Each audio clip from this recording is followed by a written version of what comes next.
Welcome to another week of Instigating with Clarkey and Drury. No Drury this week, so I am on my own. And of course, Instigating is brought to you by Larry Hudson, Chevrolet Buick GMC in Listowel and the Listowel Squash Courts. Today, I wanted to do a little reminiscing and go back into where I started in the media world, back at the Fan 590 or Fan 1430. For all that matters. And I have three producers that I worked with and maybe hired. I can't remember. I don't have a good memory, but Rob Pizzo, who's now with CBC Sports, joins us. Josh Rimmer, who just does everything you could possibly ask right about now. And also Mike Gentili, who's still with the Fan or back with the Fan. Back with the Fan. Yeah. So welcome, guys. And Mike, let's start with you. I think we go back the furthest. When did you start at the Fan? Do you remember? And what was the role when you started? Okay, so it was straight out of Humber College. It was an internship, but you had to apply for it and win the scholarship. There was two students that got it. And so I remember it was around 1998, I think. Goes way, way back. And what was funny was school ends around April, May, the school year, right? So this was a 2-day-a-week internship that was supposed to start in September. And I remember going to meet you and I asked, well, can I start now, early? And then could I go more than 2 days a week? So I started going between 4 and 5 days a week. And what I was known for back then was, it's kind of embarrassing now, is I was like Kramer. I had a briefcase. Oh, yes. I remember I could picture it. I took my dad's old briefcase. Now, what did I have in there? A calculator for no reason and a binder, some paper. So so that was 98. So I'm showing up every single day. And I remember at one point they put a note, maybe it was you, Chris. They put a note in the kitchen like, hey, congratulations, so-and-so was signed on part-time. So I'd have lunch with the same people every day, and they were like, you don't work here? What's this sign? And no, I just signed on. They're like, but you carry a briefcase. That is awesome. And sorry, keep going. Yeah, so I was an intern under you, and I remember I was screening calls at night. And I remember you said one of the first things you said was, yeah, you'll be producing, but we use that word a little loosely around here. Because it was just answering phone calls. Yeah. For Storman or for who? Do you remember? Norm Rumack. Okay. Yeah. And then it was just work on any show you can. Just sit in, and it's so different than it is now because it was just just go in there and just listen. Watch, listen. Without anyone telling you anything, you'll learn a lot just by being in the room. And as I'm sure Pizzo and Rimmer will attest, the one hub of that entire radio station in the heyday, the one centralized part of that station with the one centralized person was Gord Stellick in The Big Show. Everything flowed through that show. If you were an intern, if you were new, if you were a producer on another show, you ended up on the G Games or you ended up doing something fun. And Gord was one of these guys, most people in the business, they kind of talk down to, or they don't give enough attention, let's say, to the part-timers, the interns, and they just want to worry about their bosses. Gord was like the opposite.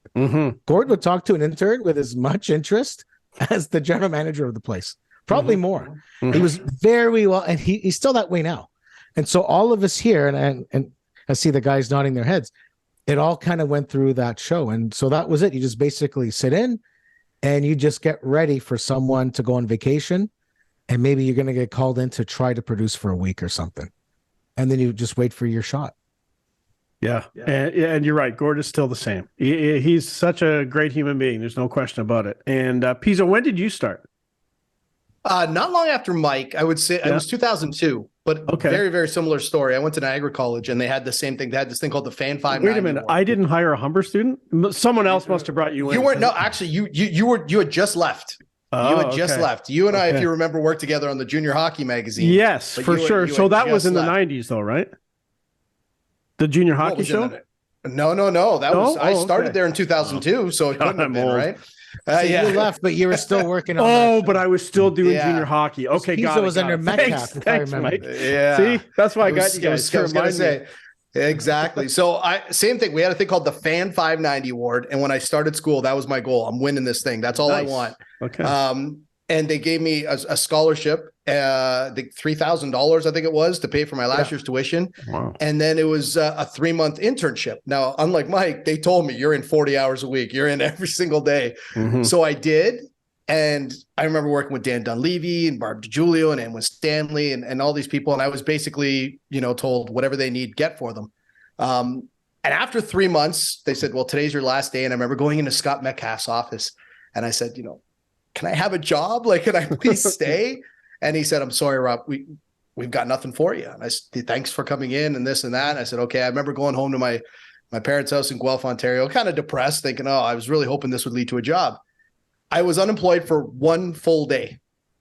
And then Scott Metcalf called me, and God bless the people I worked with, the Dan Dunleavys and the Anne Stanleys and the Barb Julios. Mm-hmm. And I don't mean this to sound arrogant or cocky or whatever, but they said, where the hell's Pizzo? Oh, he's done. No, get him back. Nice. So they stood up for me, and basically Scott had said, okay, well, we'll make some work for you. Can you cut Leaf highlights? I said, yep. He goes, as long as they're in the playoffs, you're working.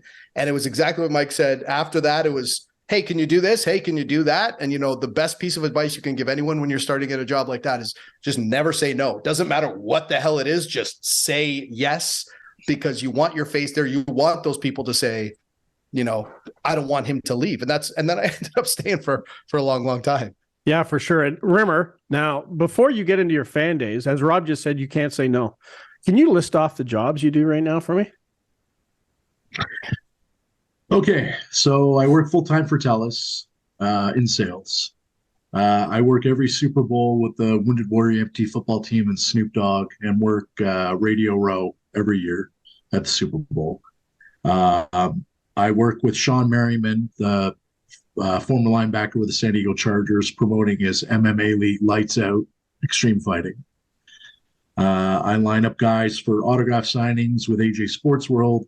I also line up guys for autograph signings in the States for a different company. What else do I do? I help out Bonnie Jo Laughlin, the first female NBA scout, with her book, getting women who were first in their sport, like Danica Patrick, Manal Rayom, Jackie Joyner-Kersee, just setting up interviews for her so she could transcribe it and put it in her book. That comes out in a couple months. What else do I got? That's a pretty good list.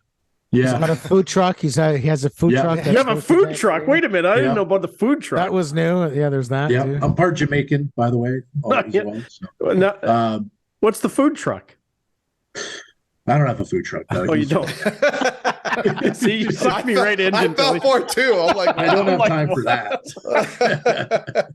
I don't have time. I remember did my taxes. I gotta say. So. Okay, so I need someone to do my taxes. Yeah. When did you start at the Fan? So I started, I believe it was July or August of 2001. And the only reason why I know it was 2001, because it was a couple months later when I was walking into work and one of the planes hit the towers. So that was September 2001. And that was the day when the Fan turned into a news station for 3 days, if you remember. Mm-hmm. Not 3 days. It was an entire week. Was it the full week? We did the full week. We didn't go back to regular programming until the following Monday. Oh, wow. So I think it was a Tuesday morning, and we did the entire week as news. Holy. Yeah, so I was there from 2001 till 2005, but probably one of my, if we're talking about favorite moments, was probably when I booked Warren Spahn for Mike Hogan.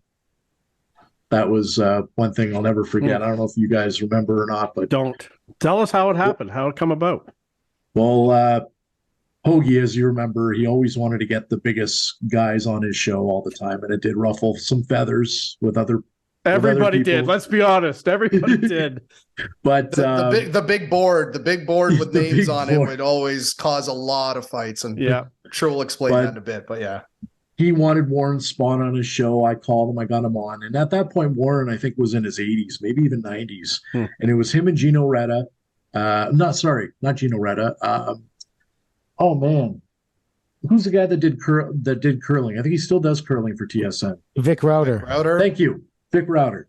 It was Vic Rauter and Mike Hogan interviewing Warren Spahn, and they were asking him questions. Every time Rauter asked her a question, there was no problem. But when Mike asked him a question, why are you picking my brain? Like he was getting all upset, and Mike got really emotional during the interview because this was a guy that, was one of his favorite players growing up, and he just didn't know what to ask him. And he's throwing his hands up in the air. It was probably one of the greatest memories because it was the most uncomfortable interview ever. Mm-hmm. Do you think he was the biggest name you got on? I mean, you had a pretty good Rolodex yourself. Rolodex. There's an old term for you. No, I was going to say, date yourself a bit there, Clarkey. Yeah, Rolodex. I remember Clarkey's Rolodex on his desk. I do remember that. You had it right by your computer. You stole all the names. I know. It's okay. Yeah. At the Fan, that probably wasn't the biggest one. Probably Hugh Hefner. Maybe was when Hoagie interviewed him in the at the new Fan Studios. It was like a recording studio outside the main studio. And I remember we recorded Hugh. That was probably maybe the biggest name. Yeah. And what was the story? Why'd you have him on? Well, Hoagie just wanted to get, everybody on. Well, he did have a valid case with him because he talked about all the sports athletes that used to go to Hugh's parties. Mm-hmm. That's what he wanted to talk about. He wanted to talk about Muhammad Ali and Jim Brown and, you name it. Will Chamberlain would show up to Hugh's parties all the time. So he was kind of talking about that. And he wanted to talk to him about jazz because I guess Hoagie was a big jazz guy too. Mm-hmm. So I'm confused because didn't we work together at the Fan? Yeah. Well, I was gone by 2001. I was at Leafs TV at 2001. We were at 40 Holly. I think you were there maybe 6 or 7 months while I was there. Okay. And then we worked together at Leaf TV. So I left in August of 2001. So you and I must have just that's when I left because Leafs TV started in 2001. So you might have your years off. Anyway, no, I moved in. Oh, you know what? Sorry, April 2001. I moved to Toronto April 2000. Okay. So we did work together for like 4 months. There you go. Pizzo, we worked at Leaf TV. Some of the big name guests you got on the air? You remember them and circumstances around it? That really jumped around. I always just loved getting people, and this is one of the things. We talked about the competition that kind of just evolved with the shows. And just to let people know, if they didn't know, at the Fan, there was a big whiteboard with all the shows on it. And our system was, if you're chasing someone, you put the name in black. Once you get them, you put the name in blue. But as there is with every show, there are certain shows that are going to get the premium guests. Bob McCowan was going to get the big guests. So if suddenly your host comes and says, I want this person, but Bob McCowan wanted them, that's where some of the friction would come along. Mm-hmm. As far as what I really liked, and I want to be real clear here, because I know a lot of people, you introduced me as a producer. I was a producer because I was trying my ass off to get on the air. That's all I wanted to do. Yeah. But I took a producer job just to get my foot in the door. But it was a great learning experience for being on the other side. I loved when there was a trade or breaking news and that competition went out the window. And if something happened, and then Gentili would call me like, hey, I got his number. Here it is. Bah, bah, bah, bah, bah, bah, bah, bah. And we'd call and they'd get them on the air. To me, that's where the kind of teamwork of everybody of getting, who cares what show they're on? This person needs to get on the air. Here's his number. Call him. That was a lot of fun. I do remember one quick story about a guest though. I used to produce the Blue Jays, post-game show with Mike Wilner. And when we got to the playoffs, we used to do a thing called the Blue Jay a day. And a Blue Jay would come on for an hour and take calls. And it was all set up through the team and everything. And one day we were supposed to have Vernon Wells on. And I'm calling Vernon Wells' number. No answer. And of course, Mike's starting to kill time on the air. And as a producer, we all know this. You feel the sweat coming out of your head. And finally, somebody says, I've got his home number. So I call his home number and a woman picks up. And I said, can I speak to Vernon? And she was at first a little bit cold. She said, well, who's this? And I said, well, it's Rob Pizzo calling from Blue Jays Radio Network. And she goes, well, did you set up this interview? I'm like, yeah, it was set up weeks in advance. As soon as I said it was set up, she was on my team. Suddenly she goes, don't you worry, give me your number. And I said, okay, hang up the phone. 2 minutes later, Vernon Wells calls. I go, hello, Blue Jays Radio Network. He's like, you just got me in trouble with my wife. Let's do this thing. So I went, okay. So I guess she called him and said, if you set up an interview, be there. The second she had said, I told her we had set this up. She was on my team. She called him. I guess she got mad at him, and we had Vernon Wells for the next hour. So that's one of the guest stories that always sticks in my head. Gentili, big name. Yeah, I mean, you've been around a long time now. You're a veteran in this business now. I bet Gentili still remembers the numbers. There's no one on planet Earth that remembers phone numbers like Mike Gentili. Before you do that, Mike, do you guys remember? Like remember bang on, Pizzo. Like the Todd Hayes days and the Todd Macklin days. We used to sit around and quiz each other on area codes. Nowadays, I'm sure. I mean, I know there's so much more. Did you guys ever do that? Like 613. I did. 514. Montreal. I used to know this like crazy. Like man. That was a fun thing. I would see Mike dial phone numbers without looking. He would just, you were like a savant with phone numbers. I remember thinking, I cannot do that. And you'd be talking to me and I'd see your right hand just dialing away at somebody's number. Like nowadays we just ask Siri, hey, call mom. But no, Mike had it all just in his head. I remember like the Leafs and Raptors coach's office lines for years was the same line. So we'd book a guest and be like, okay, you're going to have so-and-so on. I'm like, okay, I'll call them. Oh, do you need the number? No, I got it. Like, I've been calling you forever. I would say for me, it's less about big names, more about timing. So I'll give you like bigger names. Like I remember during like the lockout, we got like Bettman to get really close with the show. So Bettman, Daly. We had Bettman in studio, Bob Goodnow in studio. We had Gretzky the day of the lost season. So that was, it was negative, which is too bad. So that was kind of cool. But Bettman had not been on the Fan for a long time. He didn't like Bob. Bob didn't like him. It was a lot of behind the scenes building up a relationship between the station and the PR people, and finally showing, they realized once the show was on TV, they realized there was a big audience. And so they went for it. Mm-hmm. But one that sticks out, it's less about big name. It was a big name at the time, getting Jamie Salé and David Pelletier on the day after they got screwed by the judges. Mm-hmm. And at the beginning of the Olympics, we'd get the attache's number. We'd have like a spreadsheet with every sport and who the PR person. So we would just hound these people constantly to try to get them on. And it was just a lot of perseverance. And then they realized this was such a big story. Like, I think they did us, and then they were like on CNN. It's crazy. but getting them on the day, like right after they got screwed, before they got their gold given back, it was wild because there was a lot of phone calls. They finally agreed, and we didn't know when it was happening. They just said they're going to call between 4 and 5:30 or something like that. So we had to make all these plans. Like, what happens if they call and there's 2 minutes left in the segment? What do we do with the commercial? What if they call during the commercial? Do we tape it and then run it after? We had like 4 different scenarios. I'll never forget. It was like 4:50 or something. It was the weirdest time. And we just went to it. And we just went with it live. The other one more, if I could just share one more, just because they're all. Yeah, we got lots of time. Because this was my idol. I never thought I'd book him, but I ended up booking Patrick Waugh for Bob.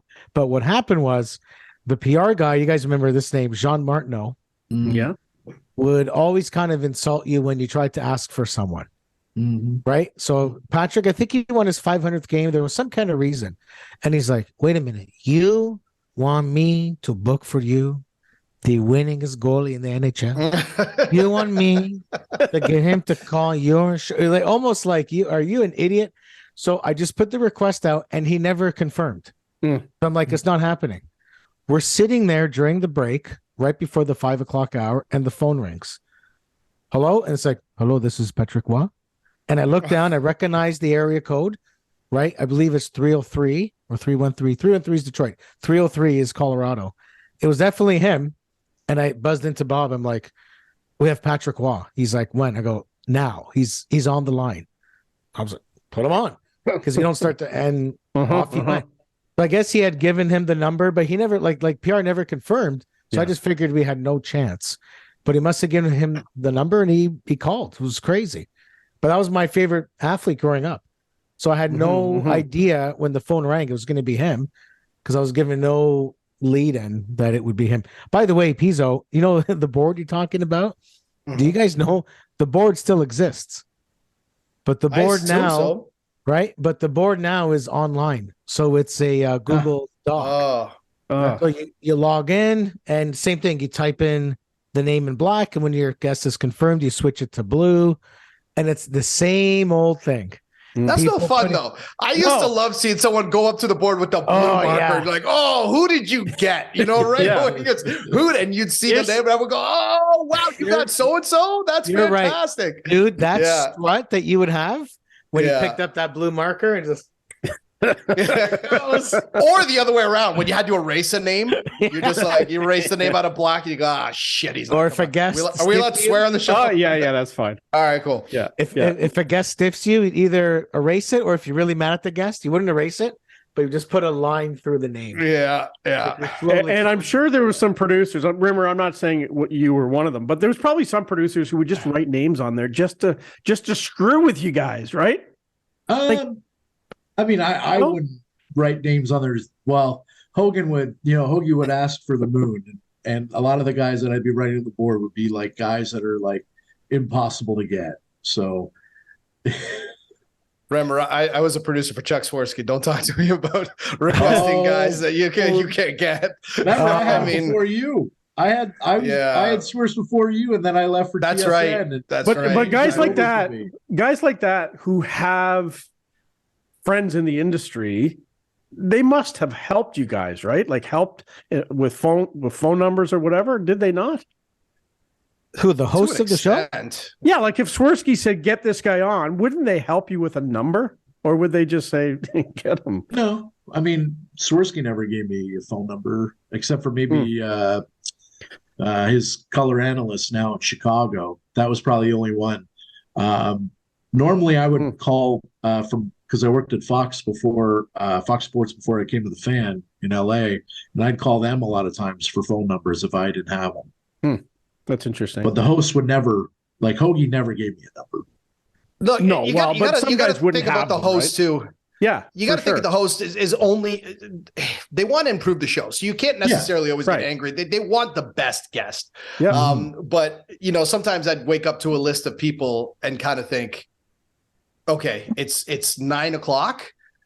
If we want Michael Jordan on, this ain't gonna happen. You know what I mean? Like it's just there's a process that goes through this, and a lot of hosts never really have done the producing thing, and they don't realize even if they do. I remember it not just with Swirsky, with other people as well. They'd say, "Well, do you have his cell phone number?" And I'd say, "Yes." "We'll call him." "Well, hold on a second, and what people don't understand is we use those cell phone numbers in case of emergency. They just got traded. They just got, they just retired. They something like that. If you constantly go right to the athlete, the PR director for the team is never going to help you or your station again. Like people don't necessarily understand that we may have someone's cell phone number or their home number, but we can't just call it at will. It doesn't work that way. And cell phone numbers are like, I had a source. I'm sure you guys all have a source, right? And the funny thing is, like, when Jack Armstrong was applying for the role as the color commentator, his list of references was like a gold mine for basketball phone numbers, which I probably still have in my phone to this day. But we all have sources, right? We all have guys maybe in the league office with a team that we know we can rely on for a number. At least I did. I think I was lucky. Mine was Gentili. Gentili, though, has it changed a lot now with trying to get a hold of people? Do you still go through the PR guys a lot? Probably maybe in Toronto you do for Toronto teams just because of the way the what's the word I'm looking for? The right way, since you're owned by you own the teams as well. The right protocols, the word I was looking for. But other teams, do you just reached out to them on social media sometimes? How is it done now? It's easier. So it's funny. I've been thinking about this today. Is it easier now than it used to be to book guests? And the answer is yes and no. It's easier to reach people because you could find them direct. You could find them on their social media. A lot of times they'll have the DMs open, which is like the greatest thing as a producer. If you go on Twitter and the person you want has that little white envelope, it's just like the parting of the sea.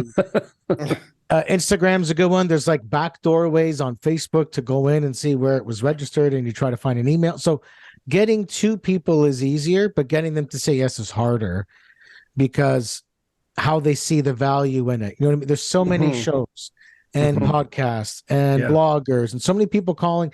And then they know if I say yes to one interview, I'm going to have to do 20 of these. So it's a lot trickier now. You still have to go through the right channels when you can. But like, for example, we were talking about, Pease was mentioning about the cell number. So I got a number for Mike Weir a couple weeks ago. I got him on. But after I messaged him, he didn't write me back. I got a message from someone else saying, "Hi, this is George. I'm Mike Weir's agent. I hear you're looking for him." So he clearly passed it on. He wasn't mad. He did the interview, but he wasn't going to do it himself. So, yeah, the protocol with teams, it's harder to book. Like in Toronto, it's hard. Yeah, tell me why. Toronto's hard because you got 2 stations now. So if the fan's going to get Nick Nurse, then TSN's got to get Nick Nurse. Like it used to be just one station with one show calling. Now it's just like it's TSN, it's the fan, it's radio, but then it's TV, and then there's a. But Bell doesn't own the Jays. Do you have an advantage there with the Jays? Yeah. You know what? You know what's weird? It used to be that way before. Like it's funny when I was at TSN. I would look over and be like, man, the fan is kicking our ass. Like they get anyone they want from the Jays. It's gone a little bit tighter with the Blue Jays. And I think a lot of people assume if you work at the fan or Sportsnet, you get kind of carte blanche. There's sometimes as tough because they don't want to appear as like the homer side of whether it's the team or whether it's the broadcaster. So a lot of the guys that cover the Jays for us, they have to work as hard or harder than the beat guys. Right? I think we were spoiled too, though. Like when back in the day, like we used to go through Jay Stenhouse, and I don't think the guy ever said no. Whenever you called him and asked him you wanted a player on the radio. Well, but just think about how many people were calling him, and if it's now it's like it's us. There's the Star paper, but then there's the Toronto Star podcast, and then there's the Wilner podcast, and then there's the Athletic is called. It's just it's so saturated now, so it's much harder. So to go back to what you guys were saying earlier, now, Mike, before you, I just want to interrupt you. Do you deal with Rodney Heemster at all?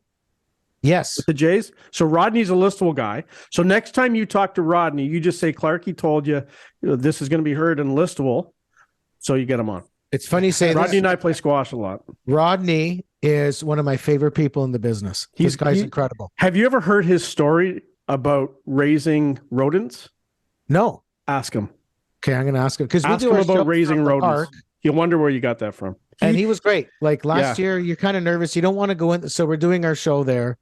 You don't want to get in the way. There's so many other media there. So you don't want to bother anyone. So we go through them. Like the Jays PR. And then at one point, Rodney's like, listen, if you want Romano or you want so-and-so, just go up and ask them. Like kind of gave us the go ahead to do it. And then we would go. And usually they're pretty good. But he was it's funny Rimmer brought that name up because a lot of times if someone really good, you will never forget that PR person's name. Or I don't remember any of them. Really bad, will agree. You know what I mean? Yeah. Well, no, you know what? Pat Park was good in my books. Like Jim LeBombard. Jim LeBombard. Yeah. He's the and going back. Who was the first PR guy for the Raptors? He went to Vancouver. Can't think of his name right now, but he was really good too. Anyway, Pizzo, I interrupted you there. No, I'm just saying Mike's right. I mean, and it's all about relationships. Like you obviously don't want to go to the same well over and over again. And that's why sometimes, when we talk about different hosts who are constantly like, give me someone from this team, give me someone from this team. And all I keep thinking as a producer is, geez, I've already emailed this person 27 times this week. Like I can't ask for a 28th. You know what I mean? It's so, and Mike's right though. Like a lot of times now, these people just get just inundated with interview requests because it's so damn easy. It's so you just go to their Instagram and you send them a DM and and you'll see read, like they read it, they read it, and sometimes that's good, sometimes that's bad, but it's I'm glad I'm not doing the job. I think it'd be much harder today, like Mike said, only because you got to convince them before. It wouldn't be as tough to convince, I think. Yes, getting guests aside, Mike. I was going to say, getting guests aside, is it easier or harder now? You're still producing primetime, right? Is that what it's called? It's called the Fan Drive Time. Okay. What's harder now is there's one thing that's been introduced now that we didn't have to deal with in the past, and that is ghosting. So as a producer, when you reach out to someone, it's all about they can get back to you in 10 seconds. They can get back to you in 10 days. Like, you just don't know. So people like a show could be booked in a minute. It could drag on for hours. Ghosting and people not getting back. It's weird because they'll respond. They'll be like, "Oh, what time you thinking?" We'll be like, "Oh, we could do 5:30 or 6." It'll be like noon, and then it'll be 4 o'clock, and you haven't heard nothing. So the ghosting part of society has gone into producing as well, and it's tricky because you got to move on, you know. And what's hard is kind of to what Rob was saying is sometimes you just have to lie. I was just gonna say that. I got a ton of lies. You have to lie because you're right. If someone's like, "Hey, this team gave us someone. Let's call them again." You know yourself. You're like, if I call them again, they're gonna get so pissed off. Oh yeah. Sometimes you'll say, "Yeah, I called him. He couldn't do it." Like I've made it up many times. Yeah. Couldn't do it. I'll give you one good lie story though. So Bob McCowan would come in 3:45, shows on at 4. The worst thing that can happen is if you have a guest cancel right before 4 o'clock, because now you're handing a sheet with like an empty name or a blank or an unconfirmed. So then the whole show's TBD. That was the guest I booked the most. TBD was my most booked guest. So you don't want to piss them off before a show starts. So what I would do is I would not tell him the guest canceled till after the first segment was over. So he would go on. He would even promote it. Yes. And I'm sitting there knowing, oh, he's not coming on. And I would like, so is going to be on at 6 o'clock to talk about whatever. And I'm like, no, he's not. That's right. awesome. So anyway, I would wait, let him do the first segment, and then be like, hey, by the way, yeah, so-and-so just canceled now, but it's okay. Because then I always make sure I had the backup ready. Because if you say this person is not on, they say, well, who's on? You can't say, well, I don't know. So I would say, so-and-so's canceled. They've been replaced with this person. Like, oh, great. Okay. That's fine. But one time I got burned because I thought he just does a quick little promo. He did his whole first block on this one guest and this one segment we were doing. He sold it so good that I was like, man, I really wish they were on. And then I had to go.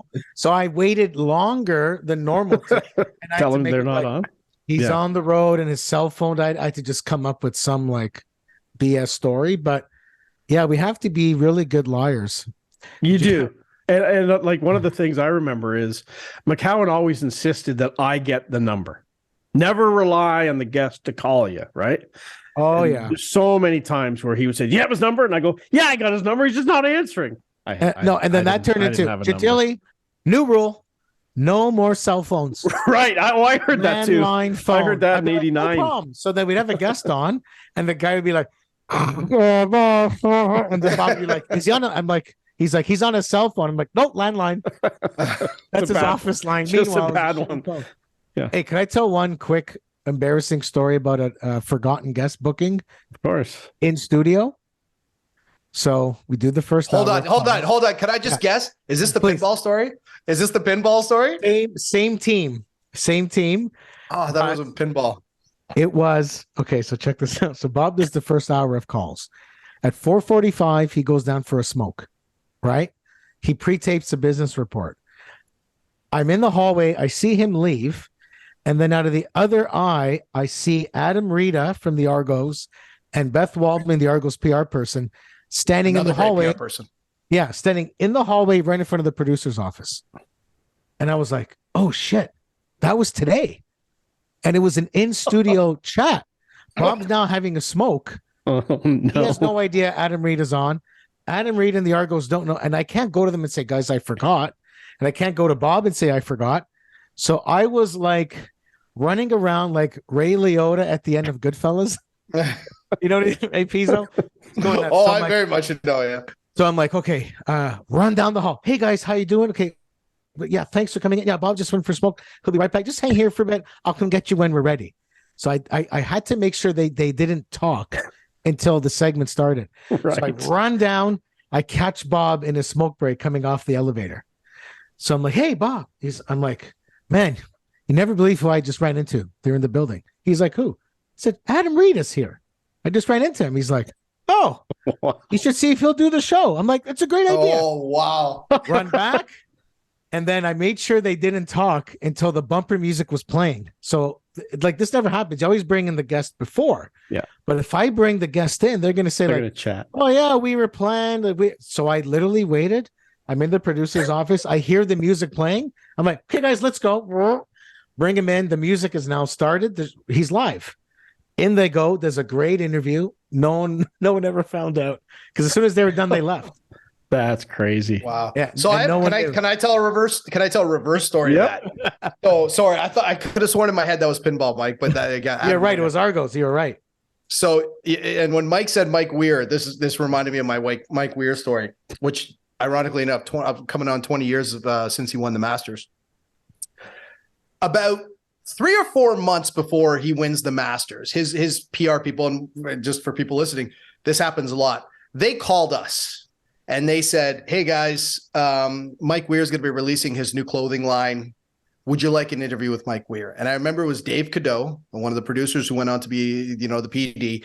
And he kind of puts his hand over the phone. It's like, "Does anybody want Mike Weir in like 3 months?" And it was one of those like, I don't know. We don't know what's going to happen. Anyways, Cadeau said, "Okay, we'll take him. We'll take Mike Weir." And it was for the Monday after the Masters. So he goes out and wins the Masters. Okay. So this is an interview that was booked 3-4 months in advance. Like you're thinking this is the most fortunate booking in history. 5 o'clock in the morning, I get a phone call from Dave Cadeau.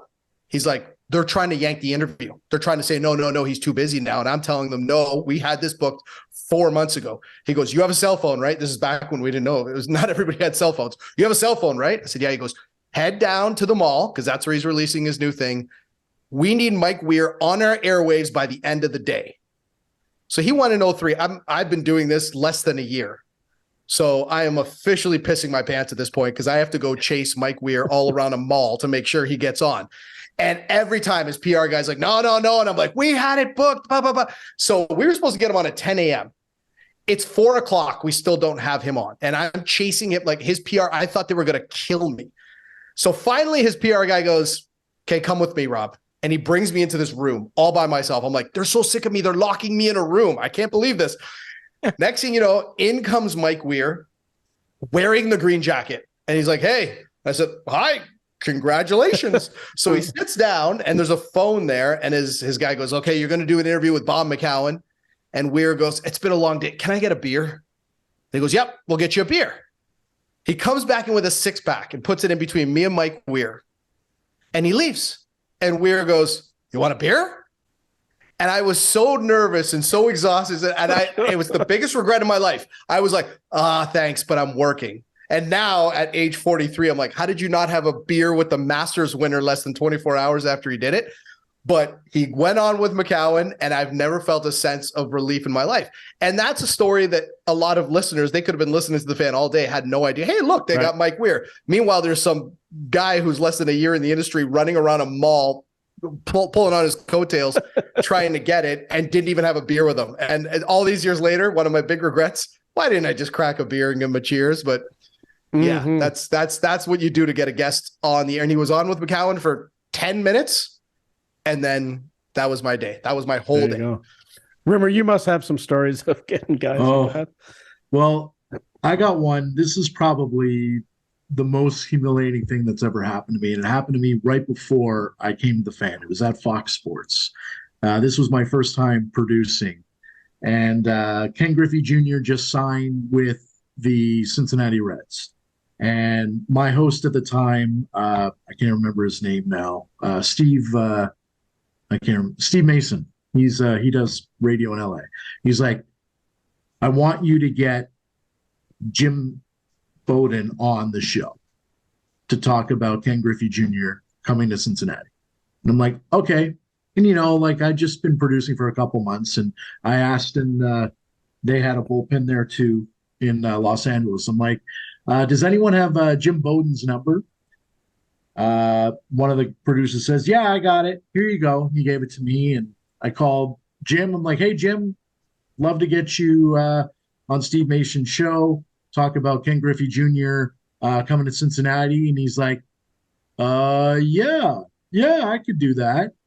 Well, he comes on the air, and Steve's asking him, what's Ken Griffey Jr. going to bring to Cincinnati? And the Jim is like, oh, he's gonna increase hot dog sales, and the interview just went totally off the rails. Come to find out, it wasn't Jim Bowden, it was Jim Bouton, the former pitcher with the New York Yankees, faking to be Jim Bowden on the radio. Oh, God. And my host is like, what the hell's going on here? And how'd you get out of that one? Is that why you left it with the fan? Was that it?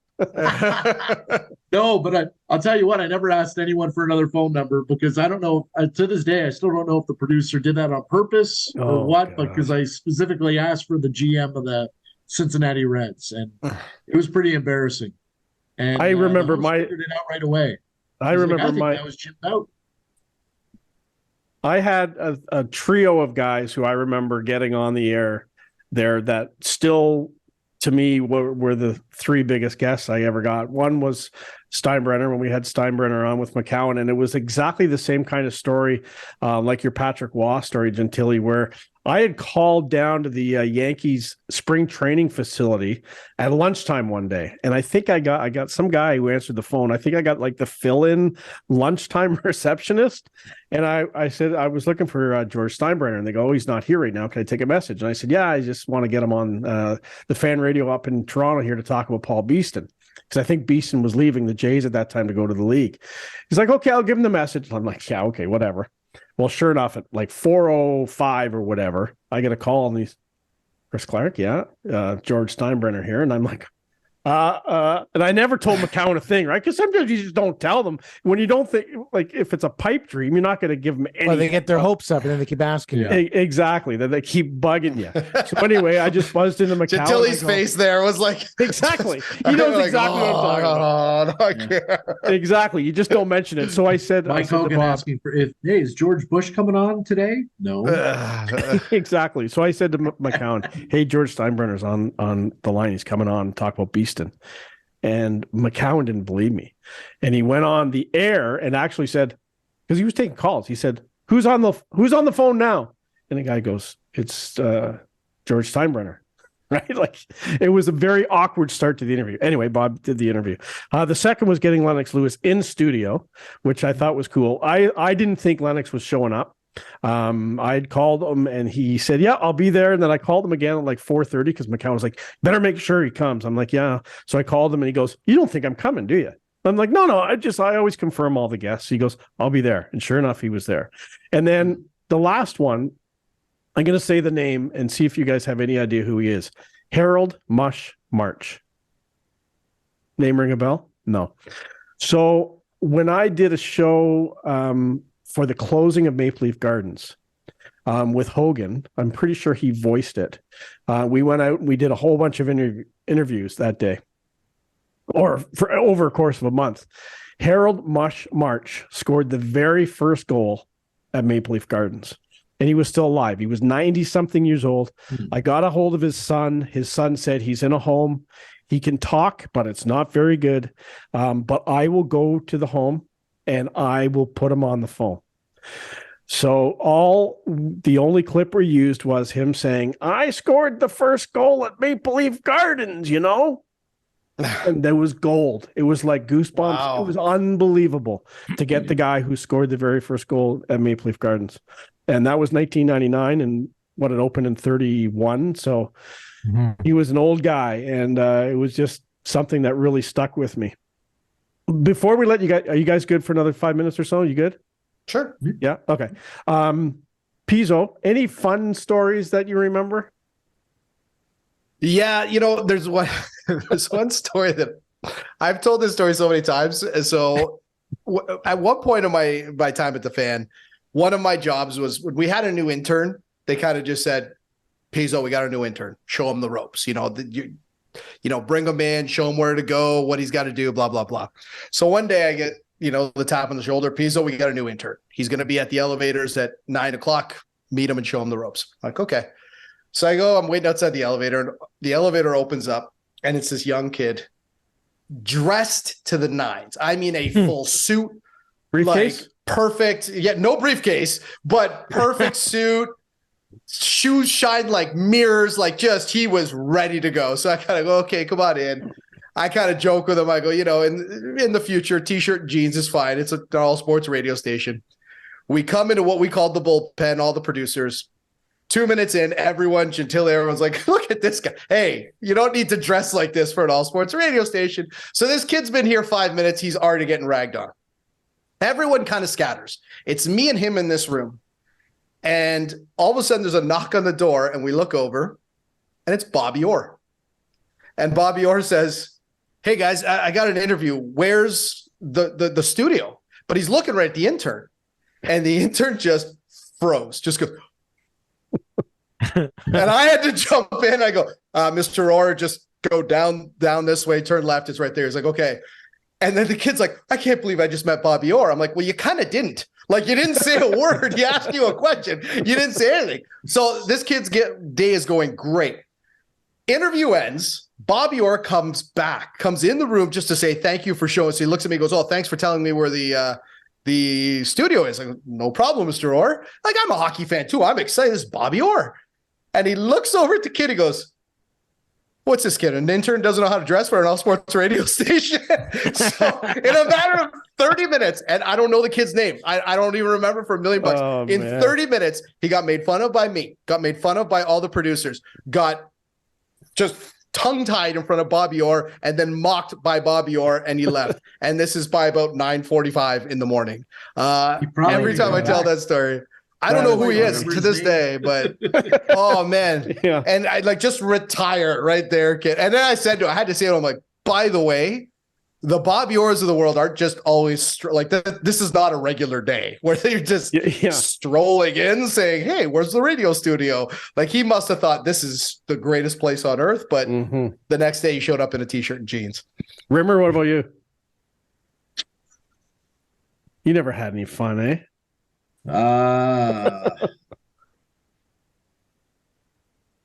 What was the question again? Fun moments that you remember. Fun moments. If you don't, it's okay. We can edit this part out. I mean, probably when I think it was pretty cool. I think we all had a good time when the guy from Seinfeld came in, the soup Nazi. You guys? I was just that was one of my stories. You remember that? Yeah, I think I saw the picture somewhere, but I think all of us were like over the moon because who wasn't a Seinfeld fan? I remember you even gushing gentilly that day when he was there. Like, everyone was like, "Oh my God, it's a soup Nazi!" Everyone was so excited to see him, and I think that was he walked in and goes, "Hi, I'm Brian. I was alone in the bullpen." So he signed a thing for me. He leaves. I tell everyone the soup Nazi, and no one believed me until he came back. He did the other stations, came back in. I'm like, see, he was just here. He signed my. Wow. That's funny. He was in there. Uncle Leo. Oh my God. Uncle Leo. Yeah, Uncle Leo. Yeah. Mr. Burgess was involved with Uncle Leo, wasn't it? Did you ever hear how it turned into a Seinfeld episode? No. Okay. What's the name of the hotel? Stage West? The one on Eglinton and Dixie there where they have like a theater. So Uncle Leo was performing there. Yeah. So he comes in, he does Gord's show. And then he gave us all tickets to go to see him in this play. It was like a beautiful right. So we all show up, and Mike DeMurgis is there, and he brings a date. I don't know if it was his girlfriend or whoever he was with. So they come over and say hello. So I shake Mike's hand. Hey, DeMurge, how you doing? She comes over, and I do, and Pizzo will confirm. What do? A kiss on the cheek. when you meet like a female. And DeMurgis is like, you kissed her. I'm like, no, I didn't kiss her. He's like, why would you kiss my girlfriend? I go, that's like saying hi. It's a cheek. There was no lip contact. He's like, I can't believe I brought a girl here and you kissed her in front of everybody. So we're arguing about whether it was a kiss or not. And Uncle Leo's there. He heard this? He's there. Okay. Now he goes, does the play. The play's over, and Uncle Leo's like, hey, can you guys hang around? Let's order some food. And we stayed in the hotel lobby and all ordered food and kind of hung around with Uncle Leo. Like, unbelievable. Yeah. So this whole thing is happening. Did I kiss this girl or not? And then I go to get a slice of pizza, and like a pepperoni slides right off the pizza and lands on Uncle Leo's lap. But it was hot. So he's like, oh my God. So I'm like, oh my God, Uncle Leo, hold on. So now I'm in there. I'm trying to take it off, but it landed like on his crotch. Oh, jeez. So I have like a napkin and I'm like trying to clean it. I'm, oh, sorry, Uncle Leo. I didn't mean to do that. Then the mirror's like, you almost killed Uncle Leo. Of course, he kissed my girlfriend. The whole night went off the rails. Oh my God. I couldn't believe it. He was the nicest guy. Like we had to tell him like it's time to go home. Like we got to leave. He would have had us there all night. He was just the nicest guy. Oh my God. You know, Clarkey, it's funny when you were talking earlier about your pinball story and our memories all getting jogged and all these years melded together. I remember what the pinball story is right now. I remember you come running in, and I think it was a situation where we didn't think we were getting Pinball Clemens, but we got Pinball Clemens. And you said, Robbie's going to be late. Go downstairs and meet him and park his car. Now, you guys all know I'm not a tall guy, okay? I'm 5'8". And I remember seeing him, and you know Mike Pinball Clemens, the nicest guy. Hey, man, how's it going? You know, he says, like, he's the nicest guy. He tosses me his keys. Oh, yeah. And he tosses me his keys. And you know when you're driving someone else's car, you don't want to adjust their seats? He had his seat pumped up so much that I was like down, like... And I'm like, I don't want to adjust Mike Pinball Clemens' seat. And I'm like, okay. And people must have saw me, and I'm going to the underground parking, and the steering wheel was higher than it was ridiculous. And then I was just like, here he goes, like, thanks, man. Thanks for parking my car. And I was just like, yeah, all right. I didn't want to. It was the most dangerous driving I've ever done because my neck was basically hitting the ceiling. Mike Pitt, we've got a million of these damn stories. My God, they all just keep coming. We're gonna think of all of these stories as soon as we're done. We need a part two. Okay, the last one I want you to talk about, Rob. It's my favorite of all time. Oh, I hate this damn story. I know where you're going with this. The best. Go ahead. Tell you probably remember it a little bit. Yeah, you tell this story a lot better than I do. So jump in if I'm making a mistake. But okay, there was a show called the Junior Hockey Magazine, and I think everybody on this show worked on it, right? Like, remember you work on it? No, I didn't think you never did. Yeah, everyone else did. I did for years. It's like a rite of passage. You produce this show. They give you about 50 cents for a month's work, and you learn how to produce if you're lucky. If you're lucky. 50 cents, yeah. Clarkey was the producer. Gino Retta was the host. And they like to break the balls of the new producer. So Clarkey came up to me, and one day he goes, Gino came up to me one day. He goes, let's play a joke on Clarkey. He goes, I'm going to pretend that I'm leaving TSN, and you got to say that you're leaking it to the press. So I was so happy that, Gino Retta, one of the guys I looked up to, was like involving me in the prank. Little did I know these two bastards were doing the prank on me. Yeah. So then I told Clarkey, hey, Clarkey, I accidentally told Chris Zelkovich of the Toronto Star that Gino's leaving TSN. And Clarkey goes, oh my God, I got to go. And he hangs up the phone. So I'm like, oh no, the joke went off the rails here. And Clarkey's going to call Gino Red and calls Chris Zelkovich. Yeah. And I think I said, I got to call Chris and tell him it's. Yeah. Hangs up the phone. So I'm panicking because I'm thinking I just put out a rumor there that some big name is leaving TSN. I must have called Chris Clark's phone. Oh, it rang and rang and 50 times. And rang. And little did I know on the other end, him and Gino are just sitting at a restaurant watching the phone ring over and over and over again. This poor bastard's on the other side going, I'm going to be fired today. My job is over today. And I'd found out later on, I think it was Eric Smith that said to me, oh yeah, did they try breaking your balls with some sort of prank? I'm like, they gave me a friggin' heart attack. That was the best one because you thought you had to step up on it, but yeah. I just thought it was so you're new. You're like, oh, these guys are involving me on the prank. You know what I mean? Like this, I'm part of the prank, and meanwhile, I'm the sucker in the prank. And when you asked me to come on the pod. Yeah. And you say, oh, we got to tell the story about the prank. Like, oh, man, my stomach right now is in knots again, just thinking about hitting redial on your phone over and over again. That was. Speaking of redial, Pizzo, do you remember when you left your phone at work one night? Oh, and you guys calling it 700 times. So we kept calling Rob's phone because it kept saying 2 missed calls, 3 missed calls. You're like, okay, They wanted to make it 590 missed calls. No, you know what we ended up doing? No, it was the year that Barry Bonds was going for the home run record. So I think we wanted to get to like 70 home runs or 70 calls. So we literally would all like orchestrate. So you would somebody would call, you'd hear Rob's voice, whether the next person would call. And we called it so many times there's like no battery left. And I think it was like 73 missed calls. And we just wanted to see your reaction. Because you're like, guys, anyone see my phone? I left my phone here. But that's, you know what? That's one of the things, again, that people don't necessarily know. You know, I remember when I got my scholarship to go there, my teacher, my radio teacher at the time, a guy named Ron Tufts, he took me aside and he said, Rob, you're going to an all sports radio station. You're going to hear them all debating sports. You're going to want to jump in on every conversation. Don't. You kind of have to earn that little bit of keep to be like, okay, I can give my opinions. But once you're in, it was like a clubhouse. Like, honest to God, it was so much fun just being there because we had this strange kind of setup where we all faced away from each other in like a square. But as soon as somebody said something, everyone would spin their chair around and be like, you're absolutely insane. And we would just argue over Gretzky or Orr, or, you know, like who's Babe Ruth or, you know, Mickey Mantle. It was just nonstop debates and fun and laughter, and it was just like a big clubhouse. And I know people only heard the other end of it where, you know, we're putting guests on and doing interviews and everything else. But I used to that's what I loved the most about that place was just, and you know what killed it?